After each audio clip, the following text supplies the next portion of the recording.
Aujourd'hui, nous sommes avec les premières ESL du lycée Henri Paria qui ont travaillé sur des revues de presse portant sur des sujets qui ont marqué l'actualité. Commençons tout de suite avec la montée de l'extrême droite dans le monde avec Marion, Juliette, Alexis et Flavie. Après Trump, l'arrivée au pouvoir en 2016, c'est maintenant Jair Bolsonaro qui est élu au Brésil comme président d'extrême droite ce mois-ci.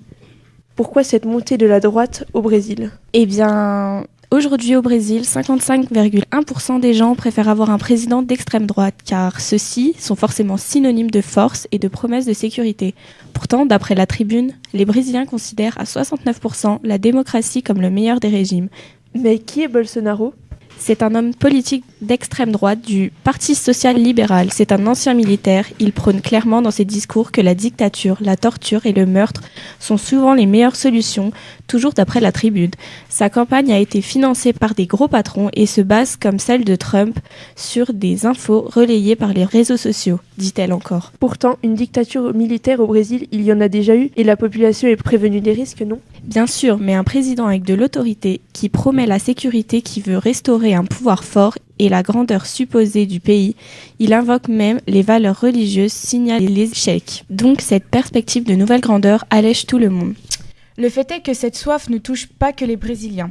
Les Polonais aussi ont l'envie de cette grandeur. Après la sortie brusque de la Pologne du communisme, la Tribune explique que les dispositifs médiocres mais réels ont été mis en place et ont assuré l'accès aux services à la population.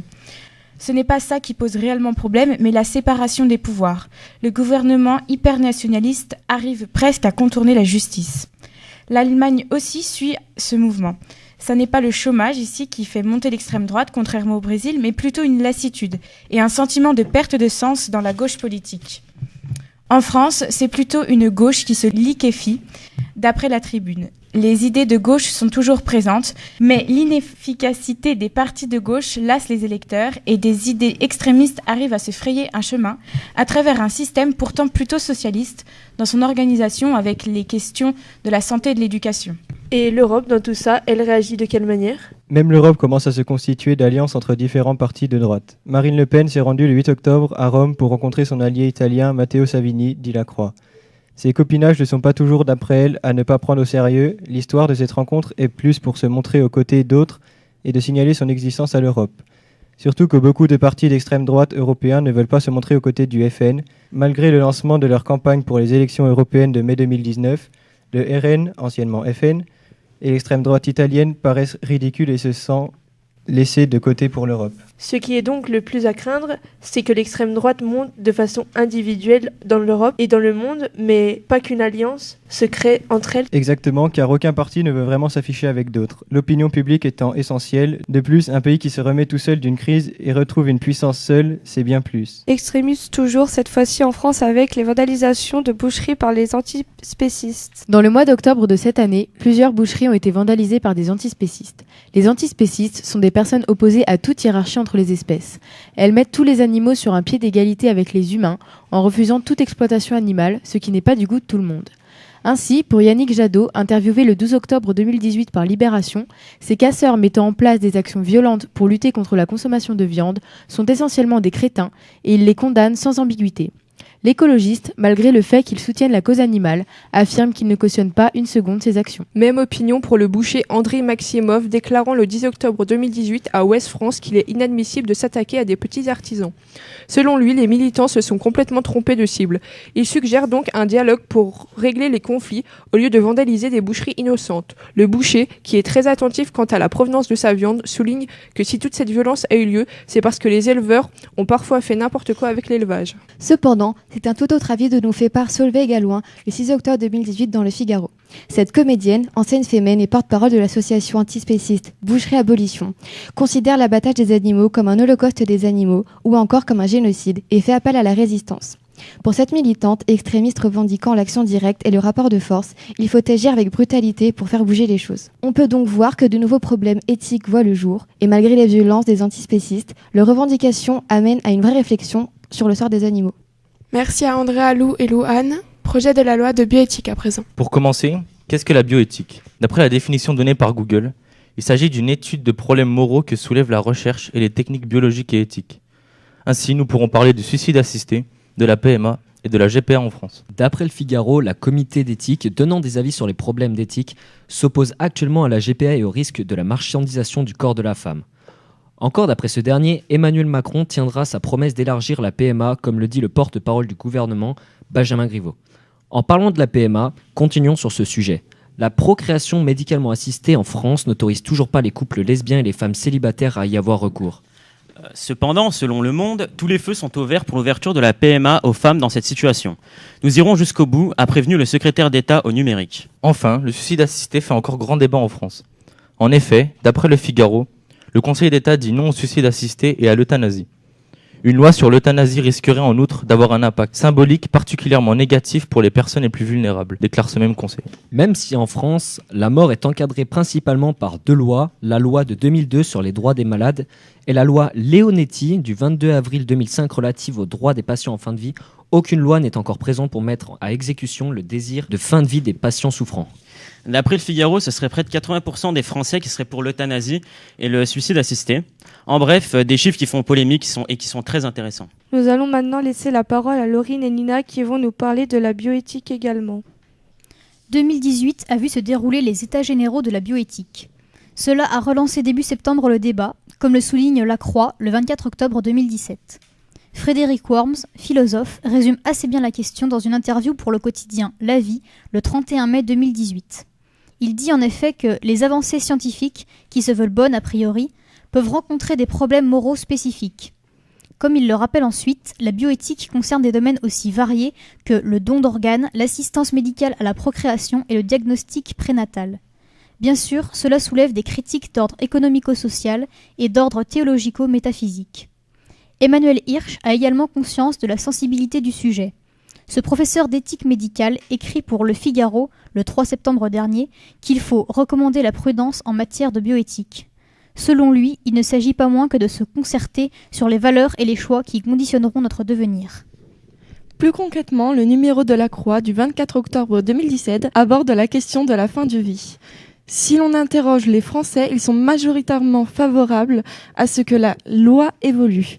D'après Jean-François Delfrécy, président du comité consultatif national d'éthique, la ministre de la Santé Agnès Buzyn exprime quant à elle son opinion personnelle beaucoup plus réservée. Elle se demande en effet à partir de quand décide-t-on effectivement qu'une personne est suffisamment malade à un moment X qu'on abrège sa vie. Question difficile vraiment comme toujours lorsqu'il s'agit de bioéthique. Merci à Laurine et Nina. À présent, passons au thème de la violence conjugale. Pour illustrer ce cas de figure, parfois difficile et extrêmement complexe, nous pouvons prendre l'exemple de Jacqueline Sauvage, une femme emprisonnée pendant 2 ans et demi pour avoir mis fin au jour de son mari par 3 balles dans le dos. Il faut savoir qu'il la violentait depuis plus de 47 ans, mais elle a été graciée par le président François Hollande. Le cas de cette femme montre une justice qui ne prend pas en compte le vécu de la victime. Comme le dévoile Le Monde, du 6 octobre 2018, l'avocat général du procès montre une femme de caractère et forte. Ce qui ferait que l'accusation des violences conjugales serait peu crédible car pour la justice, Jacqueline Sauvage n'a pas le profil d'une victime. Pour la justice, une femme doit être totalement soumise et ceci est très culpabilisant pour les femmes, en les faisant passer pour des personnes incapables de réagir aux violences. Mais avoir du caractère ne protège pas des coups, et pas non plus de l'emprise d'un pseudo-amour, de la peur et de la perte de la confiance en soi. De plus, tous les rangs de la société sont touchés, comme des avocates et des magistrates. L'avocat général nie l'enfer vécu de Madame Sauvage. Mais au coup s'ajoute la honte, l'humiliation et la culpabilité. Cette mère a tenu pour les enfants, car souvent ces victimes ne savent pas où aller, ne sont pas autonomes financièrement. La justice ne juge que sur le crime causé et sur la plainte apportée. Ainsi, il nous faut nous demander comment prévenir la violence conjugale. Eh bien, il faut développer la prévention et augmenter les places dans les centres d'hébergement pour les victimes. Ces centres servent à aider les victimes pour les démarches à suivre. Mais des vies pourraient être sauvées si l'ordonnance de la protection était attribuée plus rapidement. Les commissariats ne font pas preuve de compréhension et laissent une simple main courante. La justice n'est donc pas apte à entendre, comme le déplore encore Le Monde. Le Figaro du 1er octobre 2018. En 2018, 1123 femmes étaient tuées pour leur conjoint ou ex-conjoint. Dans ces mesures, nous avons la mise en place de plateformes appelées Astrée de signalement en ligne du numéro 3918, avec une subvention de 120 000 €. La mise en place d'un outil de géolocalisation et d'hébergement d'urgence, de locaux pour partager avec des professionnels, plus la campagne télévisée financée de 4 millions d'euros pour être réalisée et diffusée. Le journal Aujourd'hui du 2 octobre 2018 estime à 225 000 le nombre de victimes de violences conjugales en 2016. Il précise un peu plus les mesures envisagées en indiquant qu'il y aura 5 à 7 écoutants sur la plateforme Astrée, car l'argent versé permet d'embaucher 3 personnes de plus. Grâce à cela, il y a eu une hausse de 17% des appels. En plus de la diffusion de spots pour sensibiliser contre les violences conjugales, sexistes et sexuelles, il précise que l'association Relais 77 accueille 190 victimes en permanence. La directrice Mélanie Sienen affirme qu'il y aura une amélioration du travail de la police, comme le commissariat de Moissy-Cramayel, qui accorde une vraie attention aux victimes. Il faudrait cependant une véritable prise de conscience et la développer envers les violences conjugales. L'association a vu une augmentation de 70% des demandes de mise en sécurité de femmes, qui, après évaluation de la situation, sont déclarées en danger imminent. Finissons par un thème culturel économique qui est la réforme des droits d'auteur qui vise à protéger les propriétés intellectuelles. La presse de septembre 2018 s'intéresse à la réforme des droits d'auteur contre les GAFA. Le problème étant la non-rétribution pour l'utilisation des médias en ligne, contrairement à ce que prévoit l'article 11 du texte. Des solutions sont à envisager. Une alliance de la presse française se crée alors et regroupe en tout 305 journaux publiés par 175 entreprises, soit un total de 27 000 salariés, dont 10 000 journalistes, auxquels s'ajoutent 25 000 correspondants. Son objectif, se lier contre une menace, les géants du net, notamment Google et Facebook, qui cannibalisent les recettes publicitaires et assèchent les revenus en ligne des journaux. Jean-Michel Bellet enterre alors définitivement les querelles au sein de la presse française et dit qu'il est temps de se mobiliser pour instaurer un équilibre économique avec ces géants qui pillent nos contenus et nos recettes publicitaires. Le journal La Croix nous explique alors, dans son édition, que les différents titres de la presse vont faire front commun pour obtenir un meilleur équilibre économique avec les GAFA.